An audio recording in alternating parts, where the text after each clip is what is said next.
Thank you, Bethany. My name is Michael Black. Good night.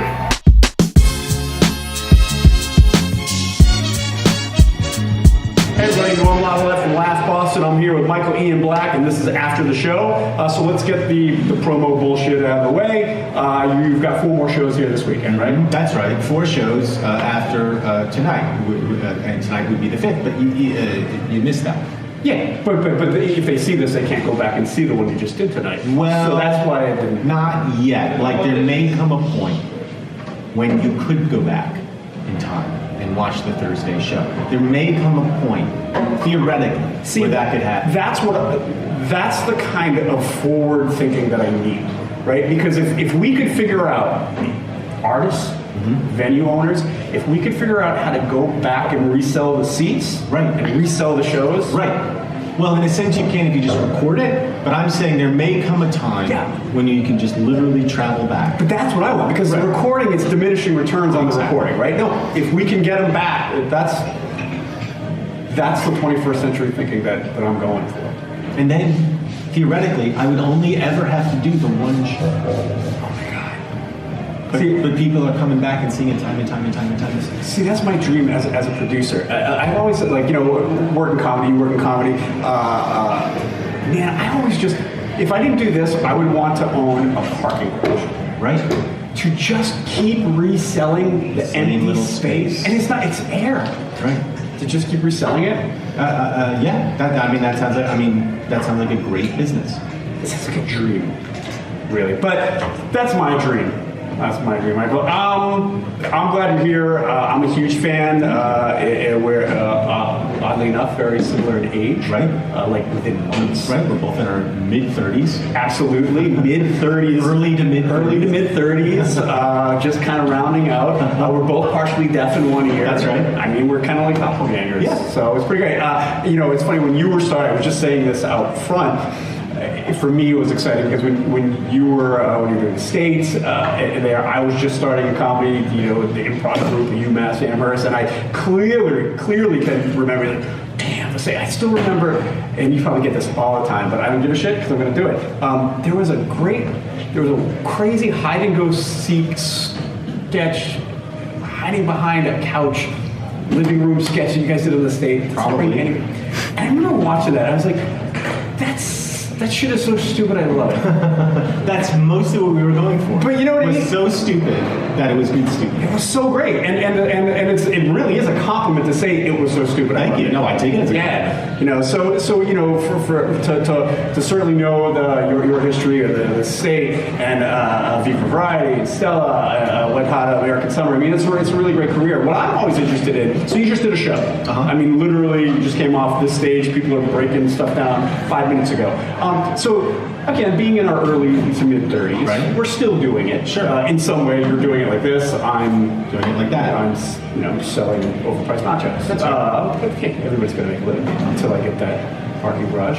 So, in terms of lasting this long, what are your thoughts in terms of how things have changed for you creatively, how you're approaching it, if there are any?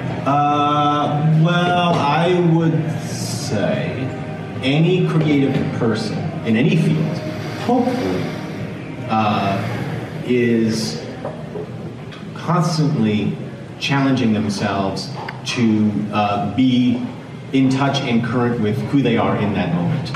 So I think it would be easier to kind of stay doing the same, not necessarily the same jokes, but living, once people, I think, establish themselves as one thing, to sort of stay as that one thing forever. And I think it's more challenging and more fulfilling to evolve as you evolve. And that's what I've been trying to do. So for me, in terms of watching artists, and you were trying to, evolve, and we were joking around about being modern in the sense, but you do need to keep changing, and yet even as creative people, even as people who either do this on the stage regularly or produce, it becomes damn hard to push through the fear to a degree. Maybe fear is not the right word, but that sense of Are there any things that you do psychologically to go like, I don't know if this shit's gonna work? Oh, that's every day. Yeah. That's every day. But I think I've learned that in the end, like the worst that happens is it's terrible. And I've been terrible many times. Sure. We've all been terrible. Absolutely. And I'm willing to be terrible. Hopefully I won't be if you come see me, but I'm certainly willing to fall on my face if it means the upside of that is something might really work. And I'm not smart enough to know ahead of time whether it will or whether it won't. I genuinely don't know most of the time. I think that being a live performer, one of the things that I think about is that, and obviously, if you do it long enough, your suck factor is usually Diminished. less, right? Yeah. What's crazy about it, though, at least for me, I always think that it's crazy, is no matter how experienced you get, you know that somewhere in your future there's a bomb. Oh, sure. You know what I mean? And it's, maybe now it's, it's 1 in 100 or 2 in 100, but it's kind of a psychological kind of mindfuck, because you're like, you got it out. But in a way, it's also great because it keeps you on your toes. And the other thing is,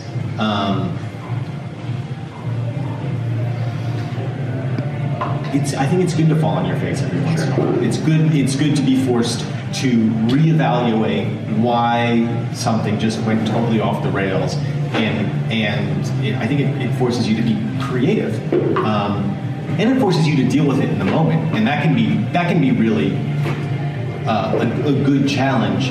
And also, it's just funny. It's just funny when you fall on your face, not in the moment, afterwards. Maybe a little while afterwards. It's really funny. And those are the stories you tell, right? Absolutely. Like nobody goes on and say, so it was great, right? I was in Kansas City, and I did great. And I did really well. End of story. It doesn't, right? It's never. Nobody wants to hear that. You want to hear the eating shit stories. Those are the best stories. Absolutely. In terms of my first love and my background is improvisation, and I know that you have a background in that as well. And even watching your show tonight, I love the moments where you're going to the crowd, and I'm not. How much of your, I guess maybe I'm making an assumption here, how much of your work has been influenced by improvisation in the past, and is it still at all? Well, my background isn't really improvisation. Yeah. It's sketch more than improv. And I always felt very insecure about my abilities as an improvisational actor, and I still do.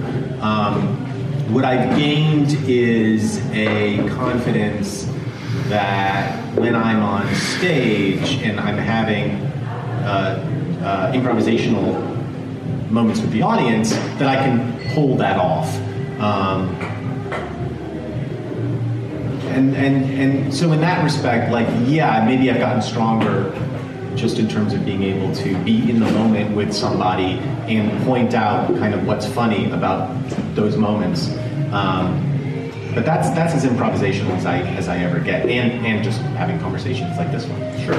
Stella wasn't. What was?